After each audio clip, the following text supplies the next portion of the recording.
Olá, meu nome é Renata Pinotti e hoje eu quero conversar com você sobre complemento.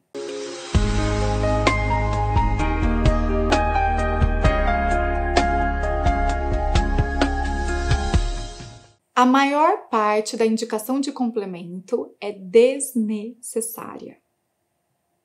Então, qual é a principal causa de prescrição de complemento durante a amamentação? O bebê não está ganhando peso suficiente.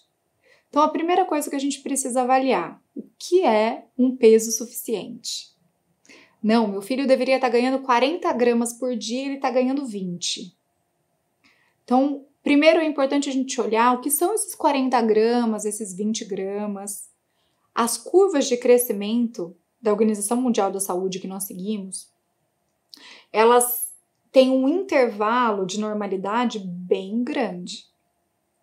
Então, a gente considera dentro do esperado, tá? Desde a linha vermelha, o intervalo entre as duas linhas vermelhas, como eu vou mostrar aqui para você. O intervalo entre esses percentis, ou score Z, que são as unidades que nós utilizamos, eles são dentro do esperado. Então, a criança ganhar peso e crescer nesse intervalo, se a curva estiver ascendente, tá tudo certo. Não tem um peso estático, 40 gramas por dia. Não tem. A gente tem um desvio padrão bem grande de normalidade. O percentil 50, ou score Z0, que é essa linha verde do meio, ele representa a maioria da população. Não é ideal. Vou dar um exemplo. Como são construídas essas curvas? Então, essas crianças, elas são ordenadas, tá? Em ordem crescente de tamanho e peso. E o percentil 50, ou score Z0, representam a mediana. Vou dar um exemplo de tamanho de pé de mulher. Tá? Qual é o número de calçado que acaba primeiro quando tem promoção de sapato? 37. Por quê? Porque é o tamanho do pé da maioria das mulheres. Isso não significa que uma mulher que calça 35 é anã e uma mulher que calça 39 é gigante. Todos esses números estão dentro do esperado, estão dentro de uma normalidade. Só que não é a maioria. Então, a gente não precisa perseguir o percentil 50 ou score Z0 como um ideal. Ele é só a maioria da população.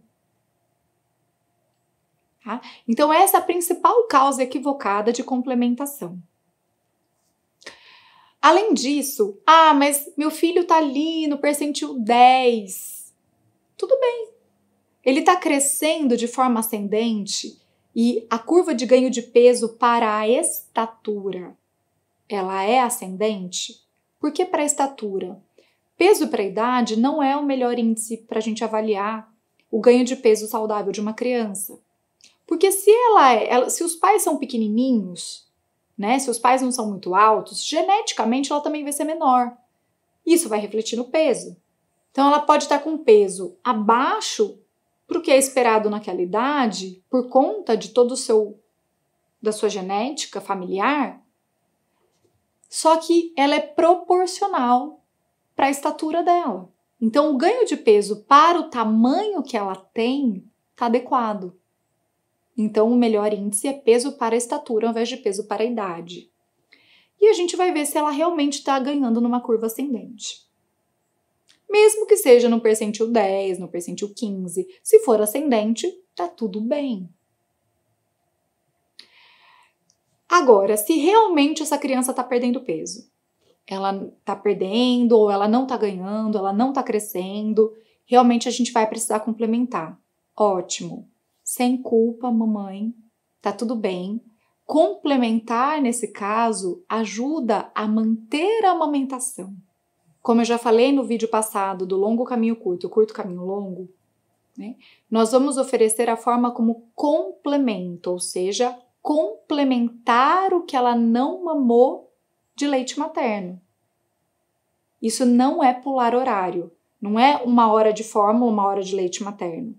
Se fizer isso, o corpo da mãe vai entender que não precisa produzir mais tanto leite, porque o bebê não está mamando.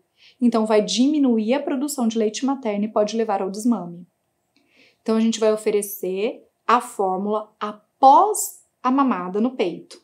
O bebê mama a quantidade que ele conseguiu mamar e depois a gente complementa com a fórmula.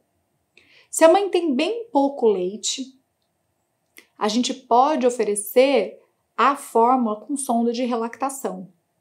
E aí, eu vou postar também um vídeo, né, orientando como é essa relactação, como fazer isso. Eu vou indicar para vocês um vídeo, né, elaborado por algumas enfermeiras que podem mostrar exatamente como fazer esse procedimento para ficar mais claro, né, para quem está em casa ouvindo, às vezes esse nome é novo, às vezes nunca viu como fazer isso, né, e fica difícil compreender. Mas a gente põe a sondinha, né, no mamilo, prende com o microporo e o bebê vai mamar no bico da mãe, ele vai sugar o peito da mãe e vai sair o complemento pela sondinha, a fórmula.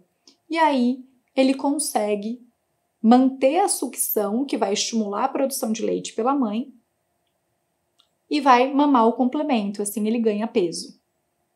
Com isso, a gente consegue manter a produção de leite da mãe, ou até favorecer a relactação, que é a produção de leite, mesmo que tenha diminuído muito, para o bebê continuar mamando no peito. Quando o bebê começa a realmente perder muito peso, ele pode perder força de sucção, ele pode começar a perder musculatura da face por desnutrição e perder a força de sucção, então ele realmente não consegue mamar. E aí a gente precisa sim complementar, mas isso não significa interromper a amamentação. A gente pode somar e manter o complemento até que o bebê consiga mamar e a mãe consiga produzir leite suficiente. E aí a gente vai tirando o complemento e mantendo só o leite materno.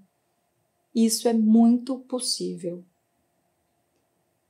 Casos de bebês que ficam separados da mãe, que ficam em UTI neonatal, a gente também consegue manter a produção de leite da mãe ordenhando leite materno até que o bebê consiga mamar no peito. E voltar, né? Ou até iniciar a amamentação, mesmo que seja depois de um período de separação. Isso é maravilhoso e é lindo. O complemento, ele pode ser um grande ajudante quando ele realmente é necessário. E ele não significa desmamar. Um grande beijo e até mais. Você gostou desse vídeo? Então deixe seus comentários, porque sua opinião é muito importante para mim. Assim nós poderemos construir esse canal juntos. Se você quiser receber notificações sobre os próximos vídeos que vão chegar no canal, inscreva-se e clique no sininho. Um grande beijo e até mais.